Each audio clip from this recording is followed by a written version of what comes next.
Alright, let's go over examples of how to find all the rational roots or zeros of these four examples. Now, to do this type of problem, we are going to need the remainder theorem, denoted by RT, factor theorem, denoted by FT, and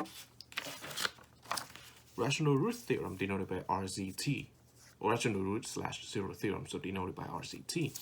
Anyway, in example 1, we have f of x equal to x cubed minus 6x squared plus 32 equals 0, and we are supposed to factor this all the way out in order to find all of the rational zeros of polynomial function f of x. Well, the first thing we want to notice is that if we take a look at the exponential power, we have the degree 3 of this function, and then next one we have the exponential power of 2, but we're missing the exponential power of 1 in the middle, and then we have a constant positive 32 right here. So because this type of problem will involve synthetic division, we're going to need to fill in the blank of the first exponential power. So instead of writing it like this, we can rewrite this whole thing as x cubed minus 6x squared plus 0 times x, and then plus 32, and then this is going to be equal to 0 as given. Now with this right here, the first thing we want to do is we want to say by the rational root theorem, we are going to list out all of the possible rational roots of this entire equation, entire function. So by RT, the rational root theorem, the 0 is going to be equal to the ratio of P over Q, where P is going to be all of the positive and negative factors of the constant, but the constant 32, so all of the positive and negative factors of positive 32 over the positive and negative factors of the leading coefficient, but the leading coefficient is the invisible positive 1 right here, so a positive 1. But this is going to be easy because we know that all of the positive and negative factors of 32 is going to be positive and negative 1, plus or minus 2, and then plus or minus, 4. And then 6, 6 doesn't go in there. Plus or minus 8. And then plus or minus 16. Then plus or minus 32. All of this is divided by all of the factors of positive 1, which is just plus or minus 1.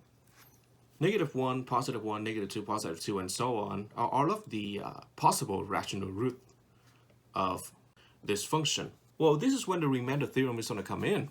So how do we know that which one of these x that we should select? Well, usually I like to start out with the lowest x values. So I'm going to say, let's see, I'm going to pick positive 1 first, because that's the easiest one. By RT, which is a remainder theorem,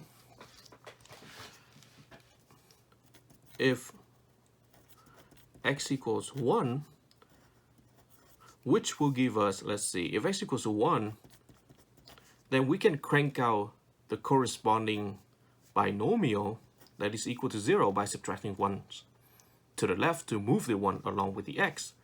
We're going to have x minus 1 equal to 0, and we might need this. We are going to need this binomial's equation here, just in case that x minus 1 is going to give us the remainder 0 when we take this value and plug it into the function that we are going to be doing right now. So by the remainder theorem, if x equals to positive 1, then the remainder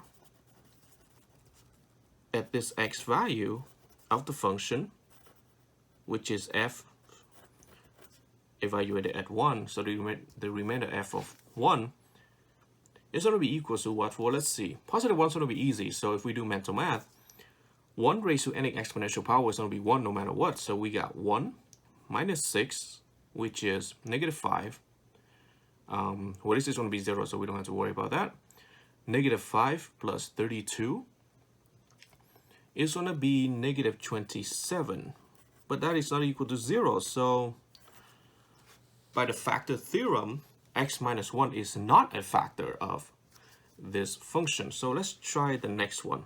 So I'm going to say the same thing by RT. If x equals to -1, and of course x equals to -1 is going to give us the corresponding binomial equation by adding 1 to both sides of x plus 1 equal to 0. And we might need this later. The remainder f of -1 is going to be what? Well, let's see. We got -1 raised to the third minus 6 times -1 raised to the second plus 0 times -1 plus 32. Well, 0 multiplied anything is going to be 0, so we know that. -1 raised to any odd exponential power is going to be a -1, so we got -1 here. -1 raised to any even exponential power is going to be +1, so we got -6 times 1, which is -6. This is 0, and then bring down to 32. -1 minus 6 is -7. 32 minus 7 is going to be 25, but that is not equal to 0. Since the remainder is not 0, we know that x plus 1 is not a factor of this function. Well, let's try the next one. I'm going to go with x equals 2. So I'm going to say by RT, remainder theorem, if x equals to 2, which will give us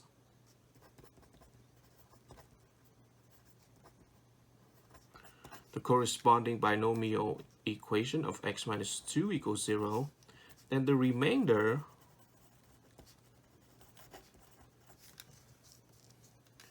f of 2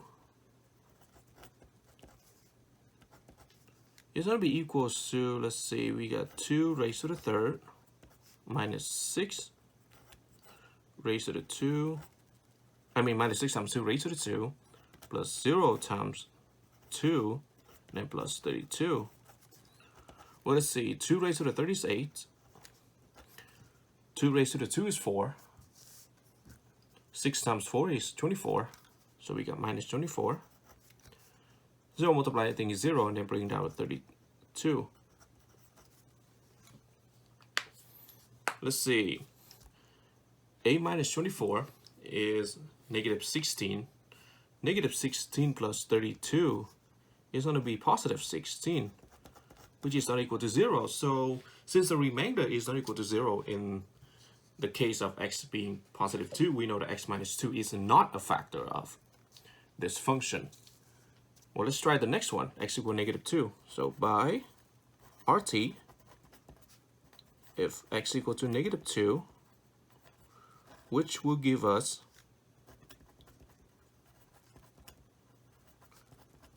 the corresponding binomial of x plus 2 equal to 0, then the remainder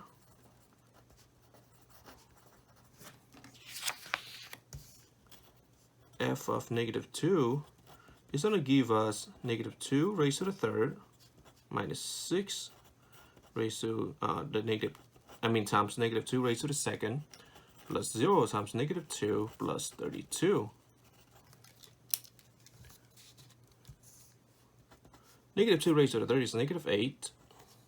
-2 raised to the second is 4. -6 times 4 is minus 24. 0 multiply anything is 0. Bring down to minus 32. Hey, this might work.